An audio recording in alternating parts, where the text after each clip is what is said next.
Hi, I'm Marty Nemko. I want to talk with you today about efficient self-teaching, the art of thinking, reading, observing, and interviewing. So much can be self-taught, and that has huge advantages. You learn just what you're motivated to learn. You learn at your own pace. You learn whenever you want. No Monday, Wednesday, Friday, 7 to 8, and it's free. Well, here are some thoughts about how to make the most of 5 ways to self-teach. Let's start with thinking.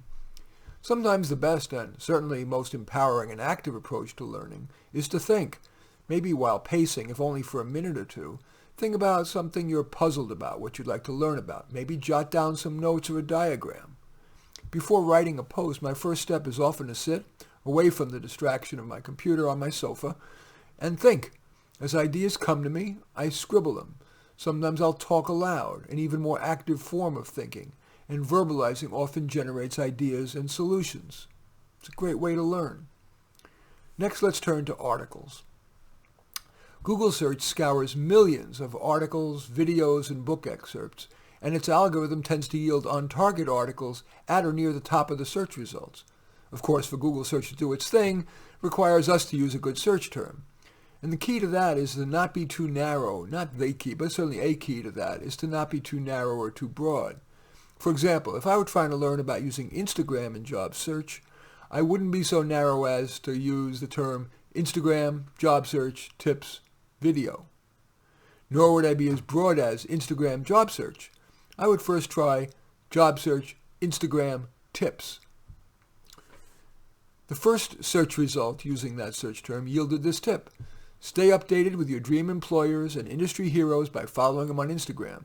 You'll get an inside track on emerging trends in your field, as well as up-to-the-minute information on what prospective employers are doing. Some companies will even use Instagram when hiring to get the word out about open jobs. You'll know, for example, about their recent team building and charity events, as well as emerging product lines, because you saw it all on Instagram. If the first 2 or 3 search results don't yield enough good information for you, scan the 2-line descriptions of each search result for a more on-target search term. For example, I found the term Instagram profile. So my next search might be tips, job search, Instagram profile. For more on the art of Google searching, you might want to see my article on I think it's called The Art of Google Searching, and you add the word Nemko and you'll find it. Next, let's turn to books as a source of self-teaching. Sure, you might want to read whole chapters or even an entire book if you're confident that it's nugget-filled or will give you enough pleasure to justify the time. But typically, you can reach the point of diminishing returns in just minutes. Amazon can be extremely helpful in that.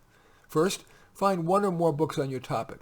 Like Google's search algorithm, Amazon's algorithm tends to put top-rated books at the top of the results.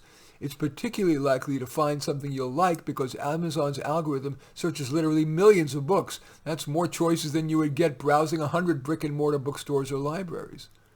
At Amazon's page for a book whose title and 4 and 5-star rating intrigues you, read the top few reader reviews. Amazon's algorithm places at the top the reviews that readers found most useful and whose authors across all their reviews have been found most useful. Often a book's reviews contains lists of the book's nuggets. Maybe all you need to know or want to know. You want more? Use Amazon's photo of the book's back cover. The publisher wants you to buy the book, so it will often include its best tips as a sample. You want still more? Use Amazon's Look Inside This Book feature. Often you can learn much of value merely by reviewing the table of contents. For example, you might learn a useful list of subtopics, which could trigger your own thoughts. Of course, click on any chapter title that intrigues you. Sometimes you'll be able to read it, but more often you'll only be able to read the book's first pages, which also tends to yield some of the book's best ideas. Of course, if doing the aforementioned makes you want to own the book, Amazon usually has them new at a discount and used for an even bigger discount, and it will usually be quickly delivered to your door. Now let's turn to observing as a way of learning. An axiom of teaching, as well as of fiction writing, is show, don't tell. We do tend to remember what we see rather than what we're just told. So, to take a psychology example, watching a master therapist may be more valuable and memorable than reading about his or her methods. Beyond the visual, watching gives you the subtleties that even the therapist may not be aware he or she is using. Of course, the benefits of watching a master in action extend to a wide range of activities, from physician to manager to craftsperson.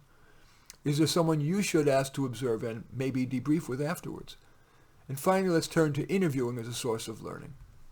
Often it's infeasible to observe a master, but he or she may be willing to answer questions, for example, on Zoom, a phone call, or in an email. Usually it's wise to first ask a question that the person can answer easily. For example, a job seeker in an informational interview might start with, "Would you tell me how you got into this career?" Save for later any questions that are harder, or that an honest answer might require revealing not just beauty marks, but a wart or two.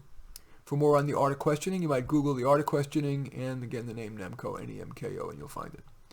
Of course, there are times when a course, a certificate program, or even a degree is needed. But more often than we might think, efficient self-teaching can be a great way to learn what you want, when you want, and yes, for free. In any event, I do thank you for watching. I'm Marty Nemko. I welcome your thumbs up and accept your thumbs down. I always look forward to your comments, and especially like it if you hit the share button below. Share on your social media so that my efforts can have broader impact. And I am flattered if you choose to subscribe to my channel. In any event, I do thank you for watching. I am Marty Nemko.